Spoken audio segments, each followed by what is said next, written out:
Hello, friends. Welcome to the channel where we help you improve your English through reading, listening, and speaking practice. In every video, we choose stories that are interesting, easy to understand, and full of lessons you can enjoy while learning English. Learning English can be fun and exciting when you practice with stories. Listening carefully, reading slowly, and speaking aloud are the best ways to improve your vocabulary, pronunciation, and confidence. Stories make learning easier because you can imagine the scenes, feel the emotions, and remember the words more naturally. Today, we have a very special story, Gulliver's Travels. This is a famous adventure story about a man named Gulliver, who travels to many strange and amazing lands. He meets tiny people, enormous giants, floating islands, and even intelligent horses. Each adventure is full of surprises, humor, and lessons about life, kindness, and wisdom. This story is perfect for English learners because it is written in easy English, with simple words and sentences. You can read it slowly, listen carefully, and practice speaking the sentences aloud. By following Gulliver on his travels, you will improve your listening, reading, and speaking skills at the same time. Get ready to sail with Gulliver, explore new lands, meet strange and wonderful people, and learn important lessons about curiosity, kindness, and understanding. Let's begin this amazing journey together. Section 1. The Journey Begins. My name is Lemuel Gulliver. I was born in England. Since I was a boy, I loved to read about the sea, ships, and new lands. I always dreamed of traveling to faraway countries. I wanted to see the world with my own eyes. When I grew up, I studied to be a doctor. But not only a doctor for people on land. I wanted to work on a ship so I could travel and help sailors when they were sick or hurt. One day, I heard that a ship was leaving for a long journey across the sea. The captain needed a doctor. I felt my heart beat fast. This was my chance. I said goodbye to my family and friends, and I joined the ship. My adventure was about to begin. When I first stepped on the ship, I felt both nervous and excited. The wooden deck moved gently under my feet. I could smell the salt of the ocean, even though we had not yet left the port. The sails were high above me, white and wide like the wings of a bird. The sailors were busy, running here and there, carrying ropes, boxes, and barrels. They worked hard, but they laughed and sang too. The captain welcomed me with a strong handshake. He was a tall man with a serious face, but I could see kindness in his eyes. He said, "Dr. Gulliver, we are happy to have you on board." I felt proud. I was ready to do my duty. When the ship left the port, I stood on the deck and watched the land slowly disappear. The houses and trees became smaller and smaller. Soon I saw nothing but the blue sea around us. The wind filled the sails, and the ship began to move quickly. My heart was full of joy. I was not only a doctor now, I was also a traveler. Life on the ship was very different from life on land. Every morning I woke up early to check on the crew. Sometimes sailors had small cuts, or they felt sick from the moving sea. I gave them medicine, cleaned their wounds, and told them to rest. They were thankful, and they began to trust me. The sailors taught me many things about the sea. They showed me how to tie strong knots with ropes. They taught me how to read the stars at night. When I looked up, the sky was full of shining lights, and it felt like we were sailing under a great roof of silver. I learned the names of the winds and how they pushed the ship forward. I even learned some sea songs, and I sang with the men as we worked together. There were dangers, too. The sea was not always calm. Sometimes the waves grew tall, and the ship moved up and down like a toy. But I was not afraid. I trusted the captain and the crew. They were strong and brave men.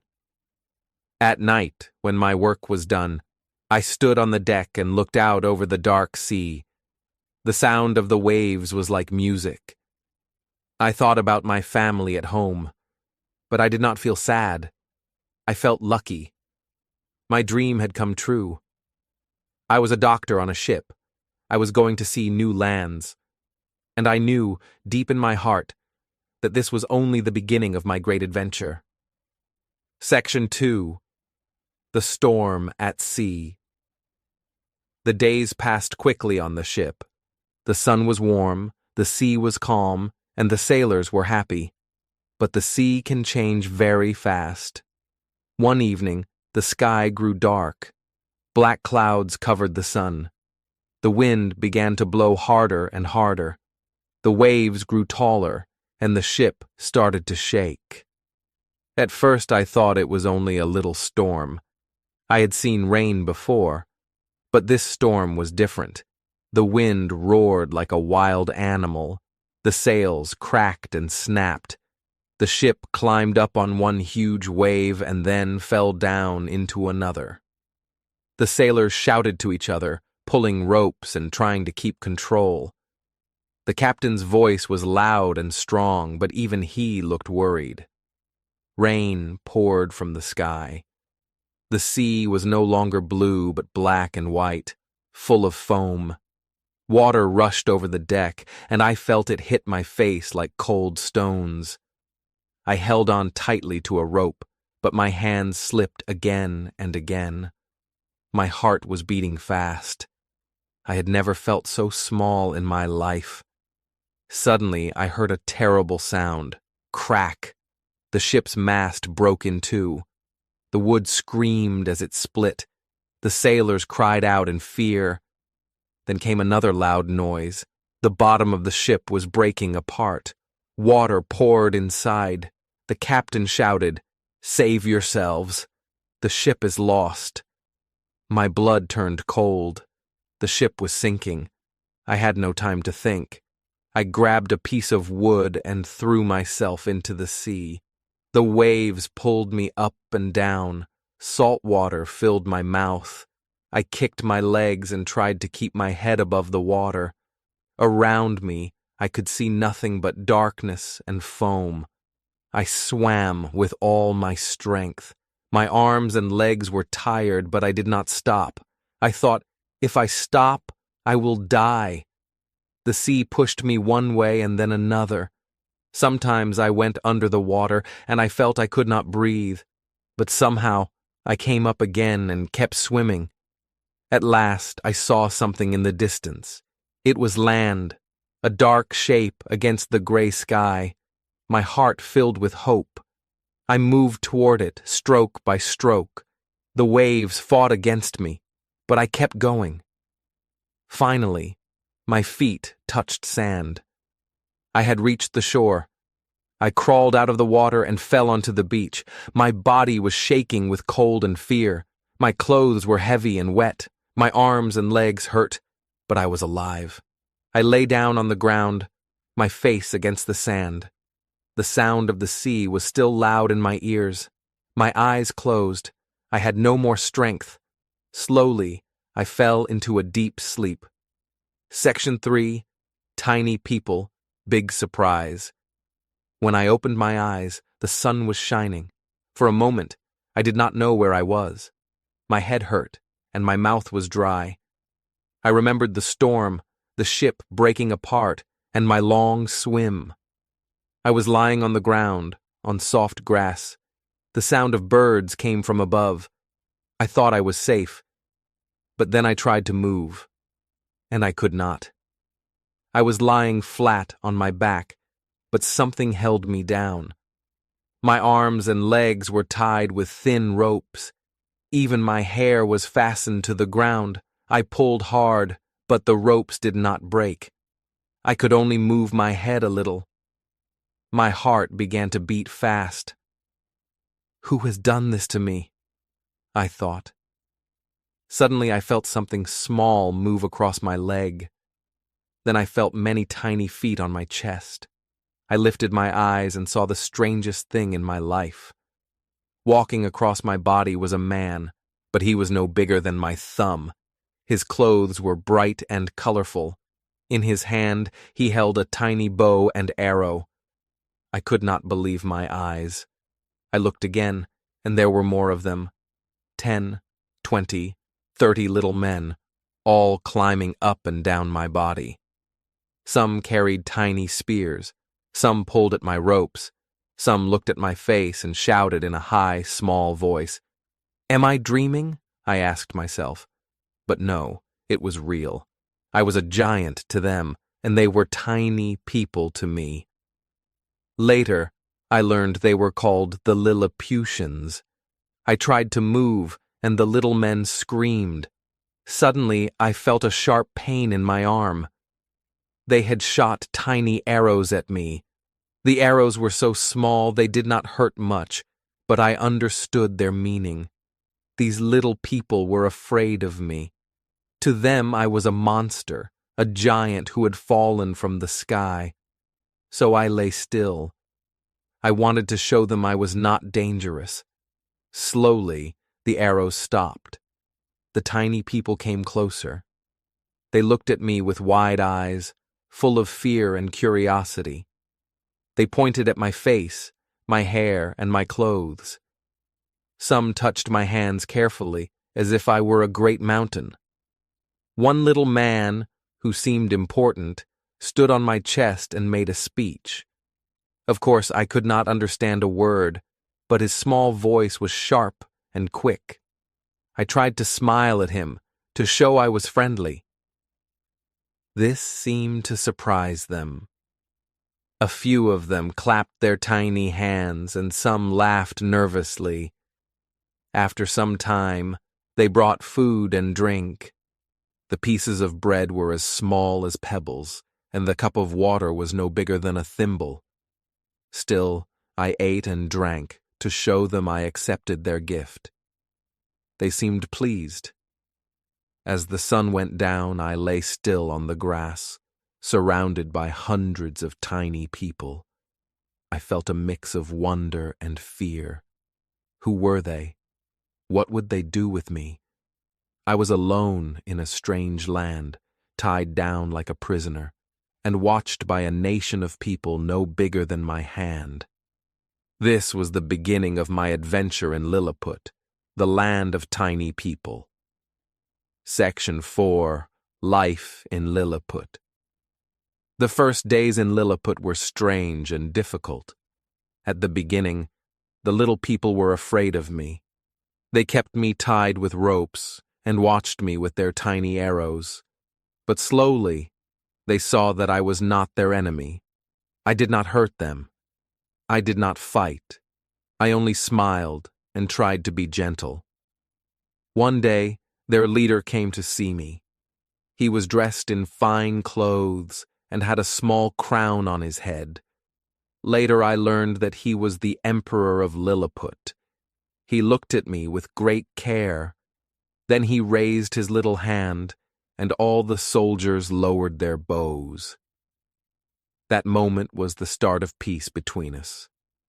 The Emperor ordered his people to give me food and drink. It was funny to watch. They brought hundreds of tiny loaves of bread and barrels of wine. To me, it was only enough for one meal. The people worked very hard to prepare food every day because I ate more in one day than 1,000 of them. They laughed when they saw me eat. To them, I was like a giant child with an endless stomach. Soon I was free from the ropes, but I promised I would not hurt anyone. I became a guest of the Emperor, and I was allowed to walk around the city. Everywhere I went, crowds of tiny people followed me. They wanted to see the giant with their own eyes. Some were afraid, but most were curious. Life in Lilliput was full of funny differences in size. The houses were as small as bird cages. The doors were so low that I could not even put my head inside. The horses were no bigger than cats, and their dogs looked like little mice to me. When I walked near the city walls, I had to be careful not to step on anyone. I always looked down at my feet so I would not hurt the little people. The children loved me most. They laughed when I picked them up and put them on my shoulders. From up high they could see their whole town. The mothers were first afraid. But when they saw that I was careful, they allowed it. I felt happy, because even though I was far from home, I was not alone. I also began to help the Lilliputians with big tasks.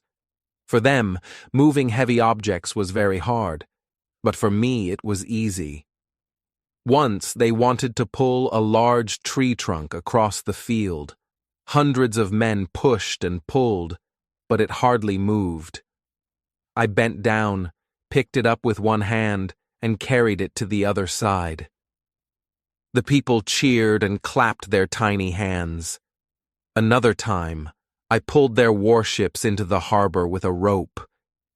To me, they were like toy boats, but to them, it was an impossible job. The emperor was very pleased. He called me the Mighty Man Mountain. He said I was now a friend of Lilliput. The people gave me gifts, tiny chairs, little boxes of food, and small pieces of cloth. Of course, they were too small for me, but I thanked them politely. Living in Lilliput was like living in a dream. Everything was small, but the people's hearts were big. They accepted me, and I accepted them. I was no longer a stranger or a prisoner. I was part of their world. Still, I sometimes wondered what new adventures were waiting for me. But for now, I was happy in the land of the little people. Section 5. Trouble in Lilliput. For some time, life in Lilliput was peaceful. I helped the people with big tasks, and they gave me food and shelter. The emperor often came to speak with me, and he asked me many questions about England. But one day, I learned that the land of Lilliput had a great enemy. Their neighbor was the island of Blefuscu. The two countries had been at war for many years. The reason for this war was very strange. The people of Lilliput and the people of Blefuscu argued about how to eat eggs. The Lilliputians said that eggs must be broken at the small end.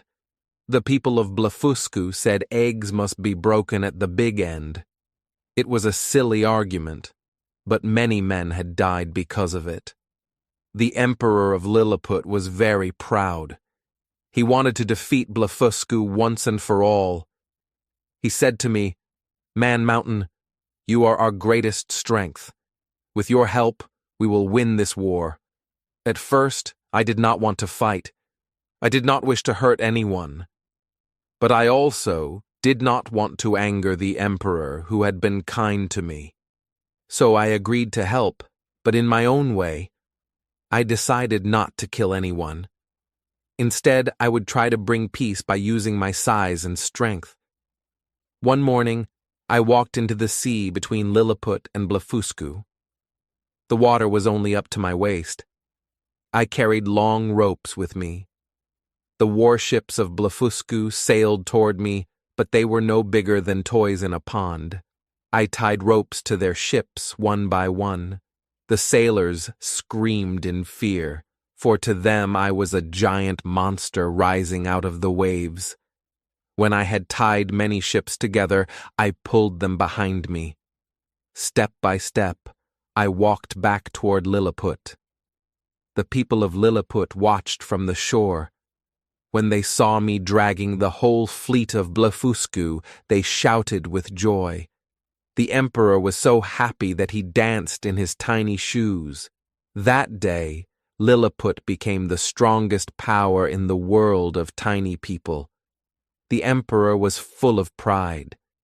He believed that now he could rule not only Lilliput, but also Blefuscu. He told me to go back and capture the rest of their ships, and maybe even their king. But I did not agree. I said to the emperor, "Your Majesty, I have helped you already. You are safe now. Let there be peace between the two lands. Do not make the people of Blefuscu your slaves." The emperor's smile disappeared. His face grew hard. He did not like my answer. He wanted more power, and he wanted me to help him take it. From that day, his heart toward me began to change. The people of Lilliput still loved me. The children laughed when I walked through the fields. The workers cheered when I helped carry heavy loads.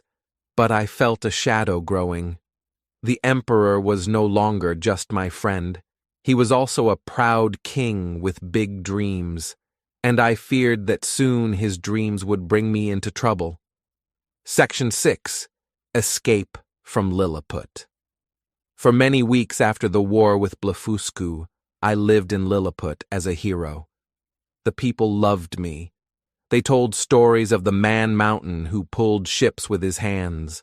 Children sang songs about me. But in the palace, things were not the same. The emperor had not forgotten my refusal to make Blefuscu his slave. He smiled at me in public, but I could see the anger in his eyes.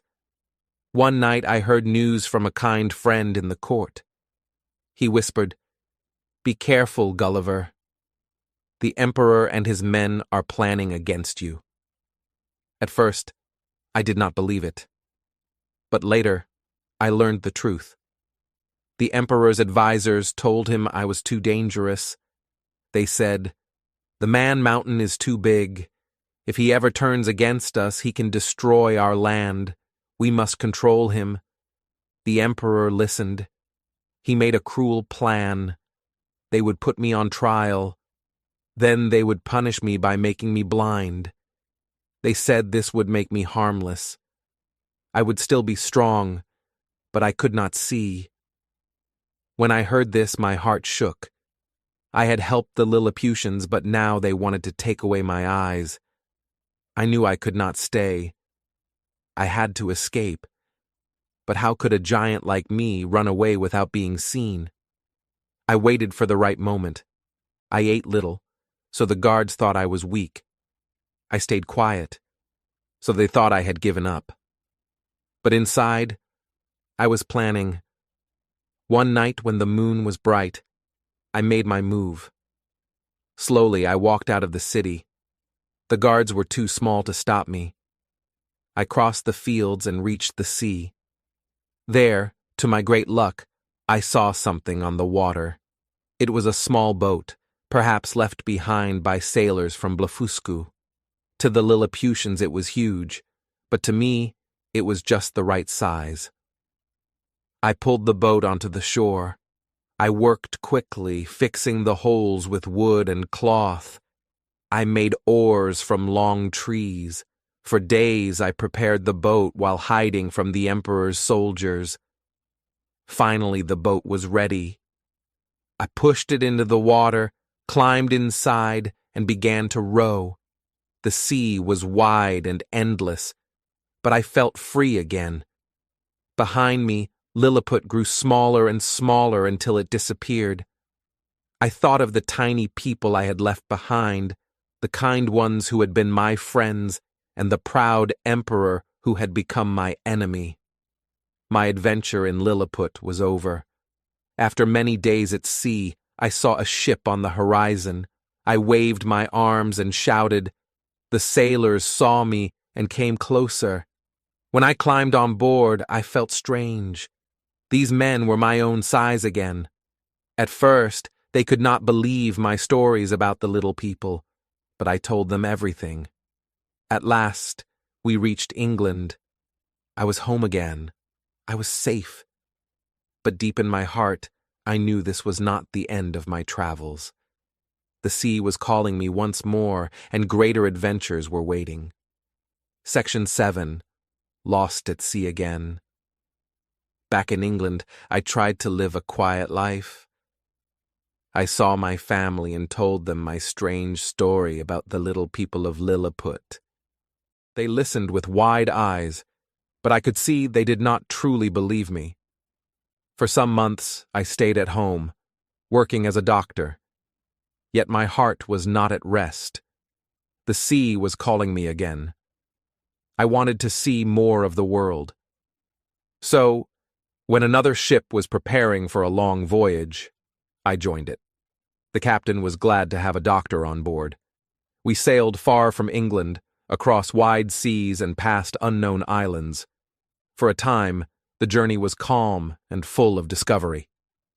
I thought to myself, perhaps this voyage will be even greater than the first. But one morning, as the ship was near a strange coast, the captain sent a small boat with a few sailors to look for fresh water. I went with them. We rowed to shore and found a stream, cool and clean. But suddenly, the sailors shouted with fear. They looked up the beach, dropped their oars, and ran back to the boat. Before I could understand, they pushed the boat into the water and rowed away as fast as they could, leaving me behind. "Wait, come back," I cried, but they did not turn. Soon the boat was far from the shore, and I was alone. I looked around. The land was green and quiet. But then, I heard heavy footsteps, boom, boom, boom, like drums beating the earth. The ground shook under my feet. I turned, and my mouth opened in shock. Walking toward me was the largest man I had ever seen. He was taller than a church tower. His legs were as thick as tree trunks. His face was high above me, like a mountain. He wore simple clothes, but every button was bigger than my head. In his hand, he carried a stick that looked like a giant pole. I realized at once I had entered a land of giants.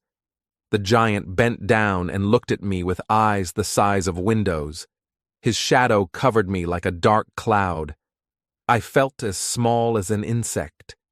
He made a sound, a deep rumble, like thunder. I could not understand his words, but I knew he was speaking to me. I tried to bow and show respect. I wanted him to see I was friendly. Slowly, he stretched out his hand, bigger than my whole body. With careful fingers, he picked me up from the ground. My heart beat wildly. To him, I was no more than a tiny doll. He looked at me with great surprise and curiosity. Then he put me into a leather bag at his side, as if I were a treasure he had found. I was carried high in the air as he walked, each step shaking the earth below. After some time, we came to a huge farmhouse. The giant opened the door and entered. Inside, I saw a woman as tall as he was. Her eyes grew wide when she saw me. She spoke in a loud voice that echoed through the room. The giant placed me on the table, and they both bent low to look at me. I knew then that my new adventure had begun. In Lilliput, I was a giant among tiny people. But here in Brobdingnag, I was no more than a toy in the hands of giants. Section 8. Life Among Giants.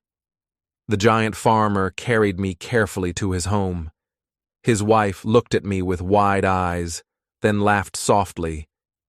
To them, I was smaller than a cat, lighter than a bird, and stranger than anything they had ever seen.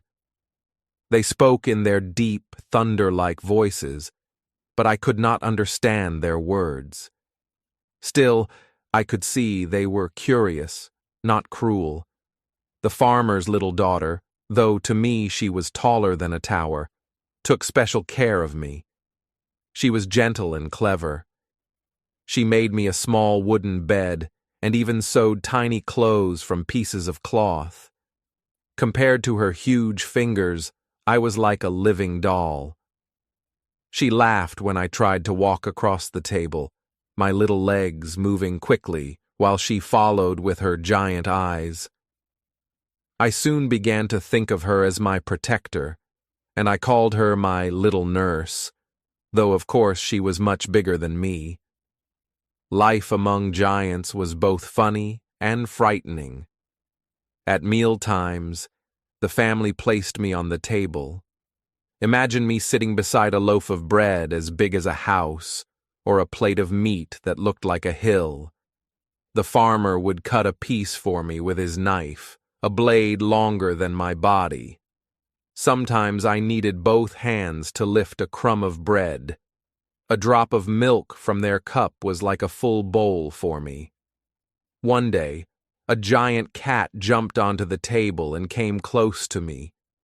Its eyes were as big as my head, and its whiskers brushed against my body like ropes. I froze with fear, but the farmer's daughter gently pushed the cat away and smiled at me. Another time, a dog ran into the house. To me, it was the size of an elephant, and when it barked, the sound shook my bones. Yet the girl picked me up quickly and kept me safe in her hands. News of my strange size soon spread across the land. People came from far and near to see the tiny man. The farmer, hoping to earn money, began to take me to markets and towns. I stood on tables while crowds of giants bent low to look at me. Some laughed, others shouted with wonder. I felt like a show animal, but I had no choice. My little nurse always stayed close, watching that no one hurt me. One day, the farmer took me to the royal palace. The Queen of Brobdingnag heard about me and wanted to see me with her own eyes. I was placed on a table before her and she leaned close. Her face was kind, her smile warm. Unlike the noisy crowds, she spoke softly, and though I could not understand her words, I felt her kindness. She lifted me gently in her hand and studied me like a rare jewel. The queen was so pleased with me that she asked the farmer to let me stay at the palace. The farmer agreed, for he was growing tired of caring for me and saw he would earn a reward. So I was given to the queen, and from that day, my life changed. At the palace, I was treated not as a show animal, but as a guest, though still a very small one. I had a tiny house made from a wooden box, placed on a table in the queen's chamber. The queen often spoke to me, and though I did not know her language well, I could see she enjoyed my company. I was still a toy in the hands of giants, but at least now I was a toy loved by the queen herself. Life in Brobdingnag was strange, but I began to feel safe. Section 9. The King's Questions. Life at the Queen's palace was strange but comfortable. I had a small wooden box as my house and a tiny bed. Every day I walked on the table or on the Queen's hand, and she spoke to me kindly. One day, the King of Brobdingnag came to see me. He was even taller and larger than the Queen. His face was serious and his eyes were sharp. I felt very small, not only because of my size, but also because of the way he looked at me. The king spoke in a deep, slow voice. He asked many questions, and I tried my best to answer. He wanted to know about my country, England. I told him about our towns and cities, about the people, and about the king and queen who ruled there. Then he asked about our laws and our government. I explained that England had many leaders and that we sometimes fought wars to show our power. The king listened carefully. Then he laughed. His voice was loud and shook the walls of the palace. "You humans are proud," he said. "You are small, weak, and fragile, yet you fight wars and believe you are great. Why do you risk your lives for so little? I felt embarrassed. I wanted to explain that humans had many reasons for their wars, but I realized he was right. From his point of view, our pride and our battles were foolish. I was a visitor in his land, and I had to be honest. The king continued to ask questions. He wanted to know about our kings and queens, our judges, and even our churches. I told him what I knew. Every answer made him laugh or shake his head in surprise. He said, "You humans think you are clever, but you are only clever enough to make problems for yourselves." I felt very small inside. Not only was I a tiny man in the land of giants, but my mind also seemed small compared to the king's wisdom. I thought about England, about our pride, our fights, and our endless arguments. I felt ashamed. Perhaps the king of Brobdingnag was wiser than all the kings in my country. After a long talk, the king smiled. He was not angry with me, but he wanted me to understand his ideas. He told me that people should be kind, careful, and reasonable. "Your pride is dangerous," he said. "If humans were less proud, the world would be a better place." I looked at him and nodded. I realized I had learned a new lesson. In Lilliput, I had been a giant, strong and helpful. In Brobdingnag, I was small and weak, but I also felt the weight of human foolishness. I understood that size is not the only measure of strength. Wisdom, kindness, and reason are far greater than power or pride. That day, I went to my tiny bed in the Queen's chamber and thought about England. I knew that my journey had already taught me many lessons, and there were still more adventures ahead. Section 10. Leaving Brobdingnag. After many months in Brobdingnag, I began to miss my home in England. I liked the Queen and the kind people, but I longed to see my family again. I watched the sea from the palace window and dreamed of sailing home. One day, fate gave me a strange chance to leave. A giant bird appeared in the sky. Its wings were enormous, like the sails of a ship. It flew close to the palace and spotted my little box, where I lived. With one strong claw, it lifted the box high into the air. I held on tightly, afraid I might fall. The wind blew hard, and the box swung back and forth. Below me, I saw fields, rivers, and the huge figures of the people who had cared for me. The bird carried me far from the land. The palace became smaller and smaller, and soon I could see only the endless sea. The wind was cold, and the box moved dangerously, but I did not let go. I prayed that this adventure would bring me closer to home. After a long time in the air, the bird dropped my box into the water. The box floated like a small boat. I was wet and frightened, but alive. I looked around and saw the ocean stretching in all directions. For hours, I floated on the waves, hoping someone would find me. Finally, a ship appeared on the horizon. Its sails were bright in the sun, and it moved steadily across the water. I waved my arms and shouted as loud as I could, though I was tiny to them. The sailors noticed the box and rowed carefully to bring it aboard. They opened the box and helped me out. I was safe at last. On the ship, I rested and told the captain my story. At first, he and the sailors were surprised and could not believe my words. But when they saw my little size and my strange clothes, they began to trust me. They gave me food, water, and a warm place to sleep. I felt hope rising in my heart. Days later, we reached England. I stepped onto familiar land, and my heart was full of joy. The sea had been dangerous, and my adventures had been strange and frightening, but I was finally home. I walked through the streets, telling my story to friends and family. They listened in amazement. Some laughed, some were shocked, but all were glad to see me safe. Though I was home, I knew my travels had changed me forever. I had seen lands where people were tiny, lands where people were giants, and I had learned lessons about kindness, courage, and human pride. But I also knew the sea would always call me again, and that more adventures waited beyond the horizon. Section 11. A Flying Island. After many months at sea, I once again found myself on a new voyage.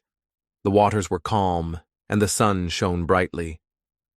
One morning, I noticed something unusual in the sky. It was not a cloud, not a bird, and not a mountain.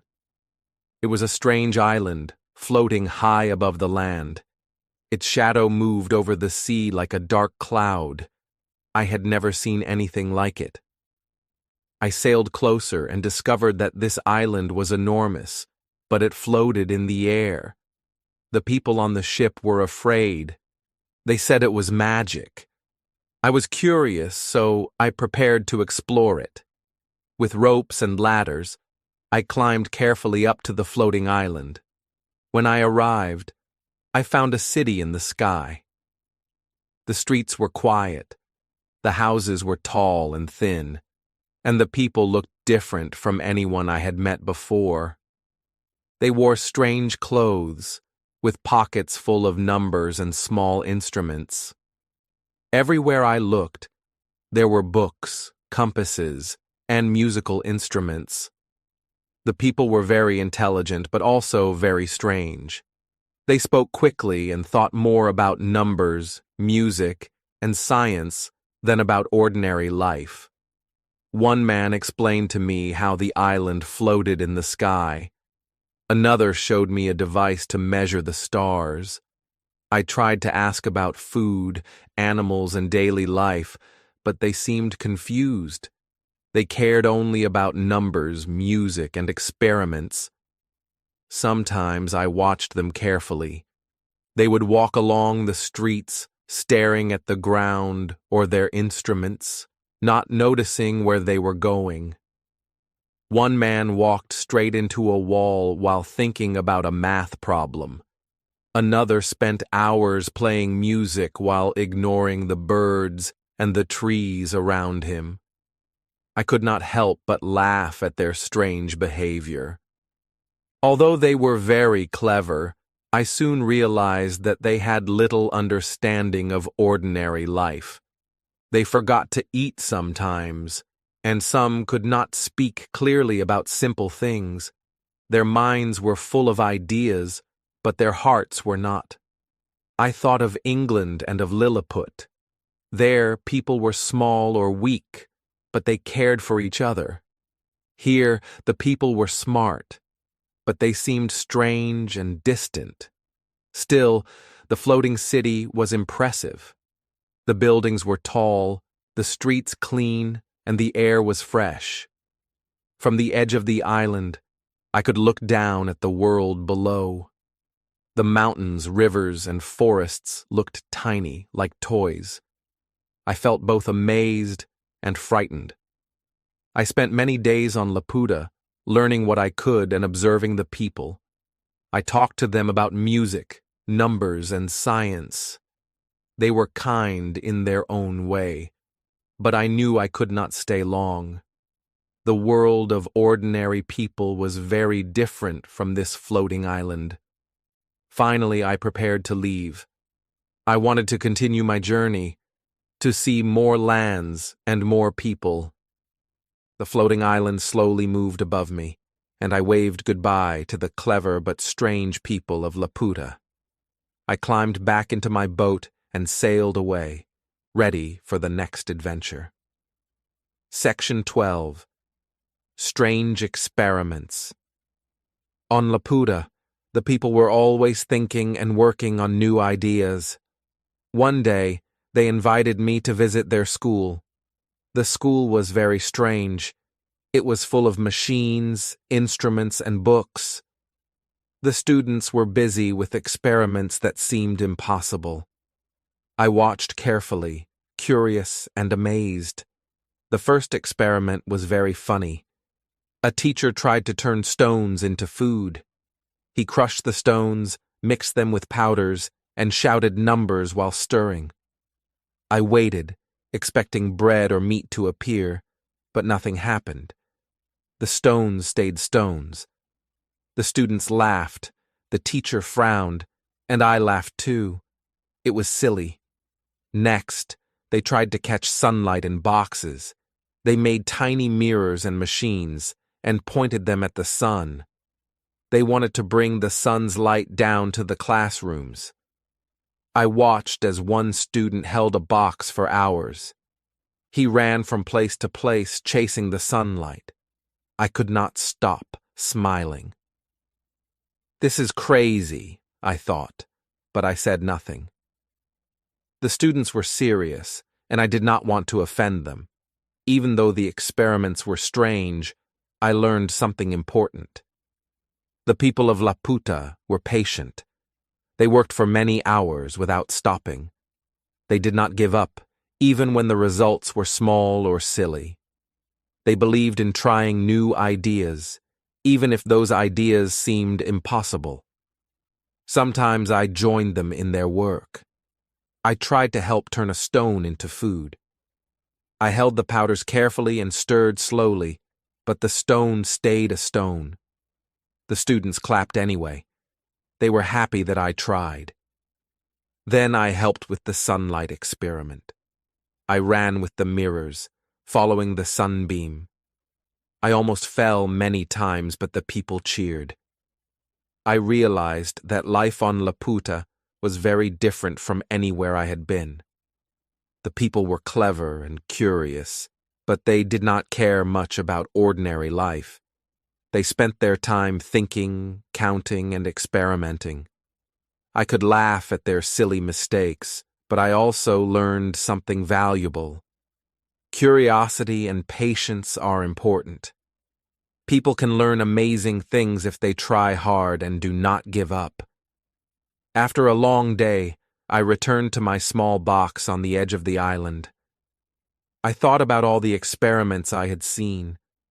Some were funny, some were strange, but all showed the power of imagination.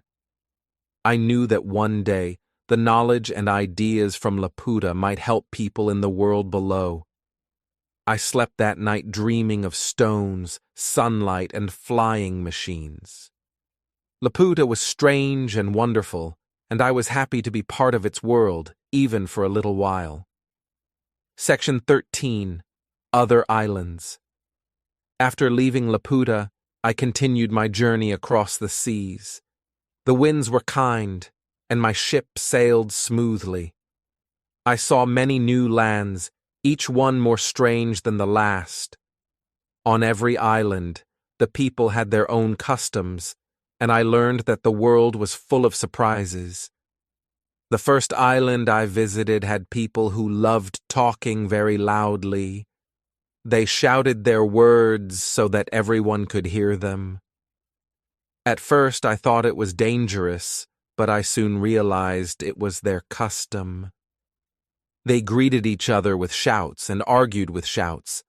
I tried to speak softly, but they could not understand me. I laughed, and they laughed too.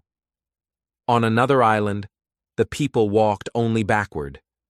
Their homes, roads, and furniture were built for walking backward.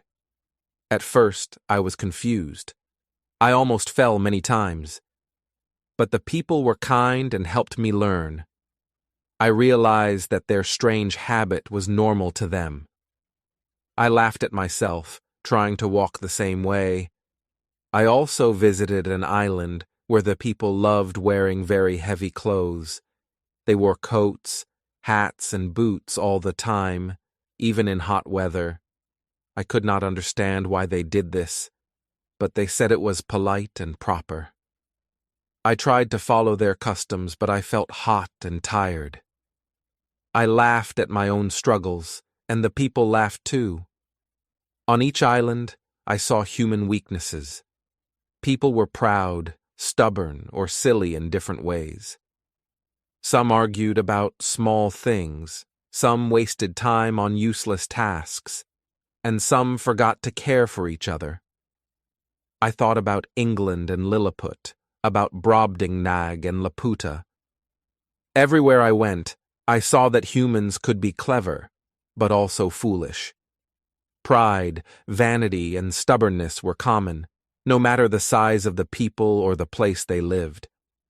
Despite their weaknesses, the people on the islands could also be kind and generous. I often met helpful farmers, friendly children, and wise elders. I realized that human weakness was always balanced by goodness. Life was never simple, but it was always interesting. After many months of traveling, I returned to my ship. I looked at the islands I had visited and smiled. Each one had taught me something new. Some customs were strange, some people were funny, but I had learned about human nature in all its forms. As the ship sailed away, I thought about the lessons I had learned. People can be proud, stubborn, or silly, but they can also be kind, clever, and brave. The world is full of surprises, and every journey brings new knowledge. I felt lucky to see so many lands and meet so many different people. Section 14, Meeting the Horses. After many months at sea, I landed on a new, unknown country. The land was beautiful. Green fields stretched far, and rivers sparkled in the sun. But this land was very different from anywhere I had been before. Soon, I saw the most amazing sight. Horses were walking across the fields, but these were not ordinary horses. They were tall, strong, and beautiful. They walked on long legs, and their faces were wise. I realized quickly that these horses were not like ordinary animals. They were intelligent and could speak. These were the Houyhnhnms. I watched them carefully. They were talking to each other in a calm and polite way. They seemed to understand everything around them. Their voices were quiet but clear. They did not shout or fight. Everything they did was thoughtful and organized. I was amazed. But not all the creatures in this land were like the Houyhnhnms. In the forests and hills, I saw strange, wild creatures. They looked like humans, but they were dirty, loud, and cruel. Their bodies were like people, but they had hair all over and behaved like animals. These creatures were called Yahoos. The Yahoos were very strange and frightening. They fought over food, shouted at each other, and showed no manners. The Houyhnhnms did not punish them, but they did not allow them to take control. The horses lived in peace and order, while the Yahoos lived in chaos. At first I was afraid of the Yahoos. They were so wild and loud, but the Houyhnhnms were kind to me. They looked at me carefully and spoke with respect. I realized that I was small and weak compared to them, but they treated me with intelligence and patience. The Houyhnhnms lived simple lives. They worked in the fields, cared for their young, and spoke politely to each other. I learned quickly that their society was based on reason, kindness, and honesty. There was no fighting, no pride, and no cruelty. I spent many days with the Houyhnhnms, observing their way of life. They asked me about my travels, about humans, and about the world I came from. I told them the truth, but they were shocked when I spoke of human wars, pride, and greed. To them, humans were like the Yahoos, wild, foolish, and dangerous. Living with the Houyhnhnms was peaceful, but it also made me think deeply. I compared myself to the Yahoos and to humans in England. I felt ashamed of many things. I realized that people often act without reason, while the Houyhnhnms lived with wisdom and care. This was a new world, very different from Lilliput, Brobdingnag, or Laputa.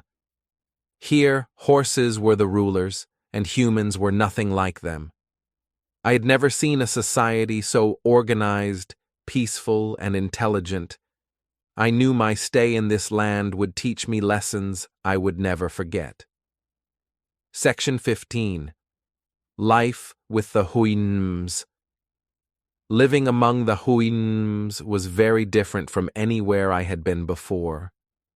Every day I watched how they lived and worked. They were calm, polite, and careful in everything they did. They did not fight, they did not lie, and they did not waste time. Everything in their society was simple, honest, and fair. The Houyhnhnms valued truth above all.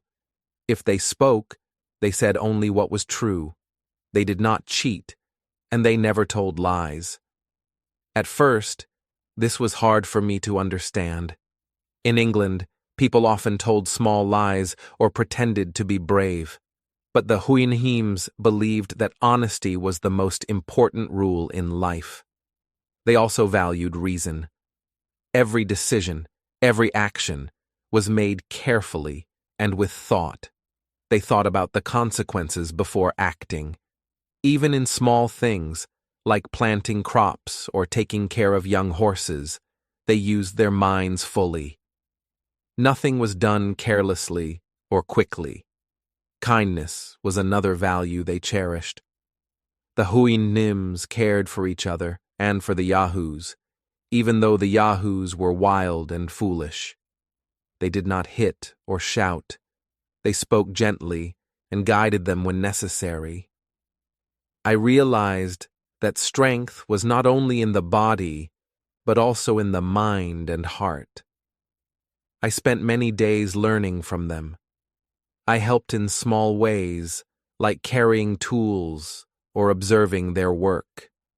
I tried to speak politely and act wisely as they did. I noticed that the more I followed their ways, the more I respected them. But living with the Houyhnhnms also made me think about humans. I remembered the Yahoos and people I had met in England. I felt ashamed. Humans fought wars, told lies, and were often greedy. Compared to the Houyhnhnms, we seemed foolish and wild. I could see why the Houyhnhnms considered humans so imperfect. I sometimes spoke to the Houyhnhnms about my country. They listened carefully and asked questions. I tried to explain that humans could also be kind and clever, but it was clear to them that most humans acted like yahoos. Their eyes and words reminded me of the truth. Humans have much to learn about reason, honesty, and kindness. Living in their world changed me. I became more careful, more honest, and more thoughtful. I understood that wisdom and peace were more important than pride, power, or money. I wanted to be a better person and to remember the lessons I learned from these intelligent horses. Life with the Houyhnhnms was calm, simple, and meaningful. I was small in their world, but I felt my mind growing larger. I knew I would never forget the lessons of truth, reason, and kindness. Section 16. Gulliver's Sad Goodbye. I had lived with the Houyhnhnms for many months. I learned their ways, tried to be honest, kind, and careful. I loved their peaceful life, and I thought of them as my true friends. But one day I noticed something strange. The Houyhnhnms were talking quietly among themselves. Their faces were serious, and they looked at me with concern. The next morning, the leader of the Houyhnhnms came to speak with me. His voice was calm but firm. He said that I could not stay in their land. At first, I did not understand. I had done nothing wrong. I had followed their rules. I had tried to be like them. Then he explained. "You are not like us," he said. "You are part Yahoo. Your mind is sometimes like theirs. You speak of lies, of war, and of pride. You cannot live with us forever. You will bring trouble." I felt a great sadness. I had hoped to stay here, to live among wise and kind creatures. I wanted to be part of their world. But now I realized that my nature as a human made it impossible. The Houyhnhnms were right. I could never be completely like them. I tried to argue, to ask for more time, but their decision was firm. They prepared a small boat for me. It was safe, but it was also a sign that I must leave. I packed my few belongings and said goodbye to the horses who had become my teachers and friends. The queen of the Houyhnhnms came to see me last. She lowered her head and looked at me with gentle eyes. Though she could not speak my words, I understood her kindness. I bowed and thanked her for everything she had taught me. The ride to the sea was quiet. The other horses watched me leave, their eyes calm and thoughtful. I felt a deep sadness. I had learned so much, but I had to leave the world I had grown to love. I looked back and promised myself to remember their lessons forever. When the boat floated into the open sea, I felt the wind on my face and the waves beneath me. I was free, but I was also lonely. I thought about the Yahoos, the foolish humans, and my own country. I understood more than ever how pride, greed, and selfishness could make humans weak and foolish. Though my heart was heavy, I knew I had grown. I had seen lands of giants, tiny people, floating islands, and intelligent horses. I had learned about courage, kindness, honesty, and reason. I would carry these lessons with me even as I returned to the world of humans. Section 17. Return to England. At last, after many years of traveling, I returned to England. The sight of familiar fields, rivers, and towns filled me with joy. I thought about my family and friends, and I felt relief to be home again. But life in England felt strange after everything I had seen. The streets seemed smaller, the people busier, and the arguments louder. I looked at my neighbors and thought of the tiny Lilliputians, the giants of Brobdingnag, the clever people of Laputa, and the wise Houyhnhnms. Everything in England seemed different, and I felt small, strange, and sometimes frustrated. I remembered all the lands I had visited and the lessons I had learned. From the tiny people of Lilliput, I learned that pride can be silly. Even small creatures can cause great trouble if they are too proud. I laughed when I thought of their tiny arguments and wars over eggs. From the giants of Brobdingnag, I learned that humans are small, not just in body, but in power and importance. I realized that strength alone is not enough. Wisdom and care matter more than size. From the floating island of Laputa, I learned that knowledge without wisdom is useless.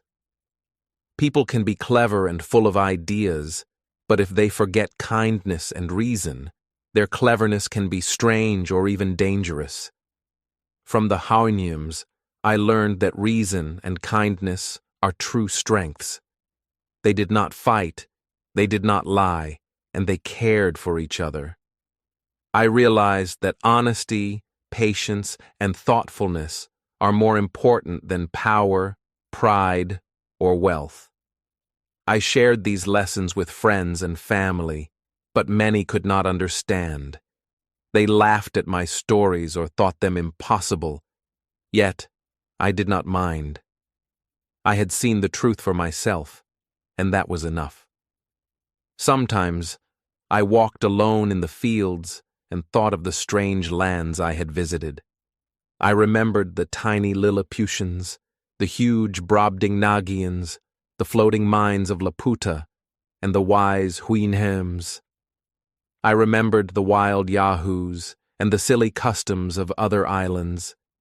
Each adventure had taught me something new, and I felt wiser for it. Though I was back home, the lessons of my travels stayed with me. I understood humans better, their strengths, their weaknesses, and their endless curiosity.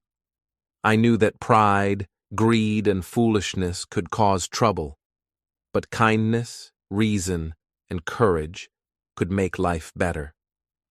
Returning to England was a happy ending for my journey, but I also knew that my travels had changed me forever. I could never be the same Gulliver I had been before. I had seen the world in ways most people never could. I had learned, laughed, and grown. And so, I lived my life remembering all the lands I had visited, carrying the wisdom of tiny people, giants, floating mines, and intelligent horses in my heart. Section 18. Final Thoughts. After all my travels, I often sit and think about everything I have seen. I have visited lands with tiny people, enormous giants, floating islands, and wise horses. I have met strange customs, funny people, and wild creatures. Each place taught me something new about life, about people, and about myself. Travel has shown me that the world is full of surprises. There are things we cannot imagine, and people live in many different ways. I have learned that curiosity is very important. If I had stayed at home and never traveled, I would never have seen the world or learned these lessons. I also learned that humans must be humble. Pride and selfishness can cause trouble, but kindness, patience, and reason make life better. In Lilliput, I saw pride in tiny people. In Brobdingnag, I saw human weakness in giants' eyes. In Laputa, I saw cleverness without wisdom. And among the Houyhnhnms, I saw true strength in honesty and kindness. My travels changed me. I try to live with the lessons I learned. I try to be curious about the world, humble in my actions, and kind to others. Even when people are foolish or selfish, I remember that everyone can learn and grow. I want to share my story with you. I hope that by listening, you will see the world in new ways. You can be curious, explore new ideas, and learn from everything around you. You can think, observe, and reflect like I did. You can be humble, kind, and honest in your life. Life is a journey, just like my travels. There are strange lands, new people, and surprising lessons waiting for everyone. We may be small in the world, but our hearts and minds can grow if we pay attention, learn, and act wisely. So, remember these lessons from my journeys. Be curious, be humble, and be kind. Travel, explore, and learn, not only about lands and people, but also about yourself.